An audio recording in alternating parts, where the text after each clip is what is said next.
Kamu waqtiileen Itoophiyaan keessummeessitu bu'uura godhachuudhaan waqtii bonaa arfaasaa fi kan gannaa iddoowwan rooba gannaa fayyadamoo ta'anii fi rooba arfaasaa fayyadamoo ta'anii bu'uura godhachuudhaan Instituutiin Meetirooloojii Itoophiyaa raaga haala qilleensaa asiin dura turee fi gama isaatii fi gara fuulduraa waan eegamu qooda fudhattoota waliin ji'a sadiin ji'a afur ji'a dursee kan wal ga'u ta'uu isaa ni beekama. Har'as waltajjiin har'a gaggeeffame haala raaga yeroo bonaa waqtii darbe kennamee fi gama isaa waan lafarratti ta'ee fi dhiibbaa mul'ate gamaggamuudhaan ittaanee immoo waqtii arfaasaa keessatti jechuun baatii gurraan dhalaatii kaasee hanga caamsaatti uumamuu danda'u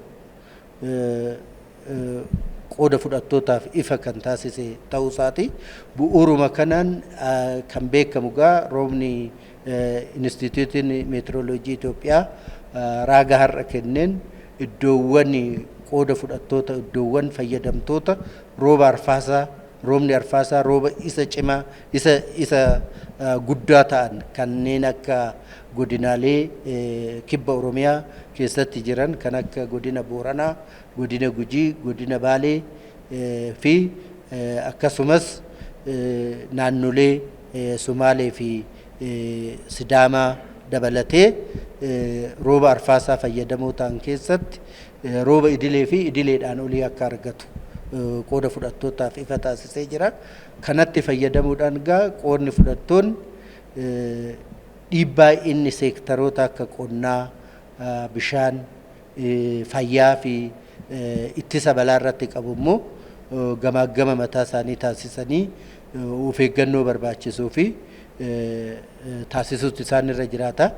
Kanaaf har'a raagni har'a kenname roobni gahaa fi idileedhaan olii kan eegamu waan ta'eef iddoowwan oomishaa fi oomishtummaan akka inni dabalu naannoo qonnaan bulaatiifis ta'ee horsiisee bulaadhaaf carraa guddaa akka inni qabu kan agarsiisu. Kanaaf akkuma asiin dura baratame iddooleen naannoo kanneen itti fayyadaman kun rooba gannaa rooba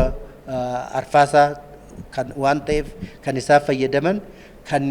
rooba ittaanee waqtiin isaan argachuu danda'an waggaa har'aatii fi waqtii bonaa irratti waan ta'eef rooba amma argamu qabachuun baay'ee barbaachisaadha jechuudha. Kana dabalatee iddoowwan kanneenitti naannoo qarqara lagaa warri qubatee jiru of eeggannoo taasisuunis immoo isaan irraa eegama jechuudha. Walumaa galatti tilmaama barana kennameen yookiin raaga barana kennameen rakkinni hongeedhaan wal qabatee sodaatamu kan hin jirre ta'uusaa Instituutichi ifa kan taasise. Haa ta'u malee iddoowwan tokkotti amala arfaasarraa ka'ee hanqinni roobaa iddoo tokkotti mul'achuu waan danda'uuf carraa amma jirutti fayyadamuudhaan hanqinoota jiru rakkoo jiru gara carraatti jijjiiranii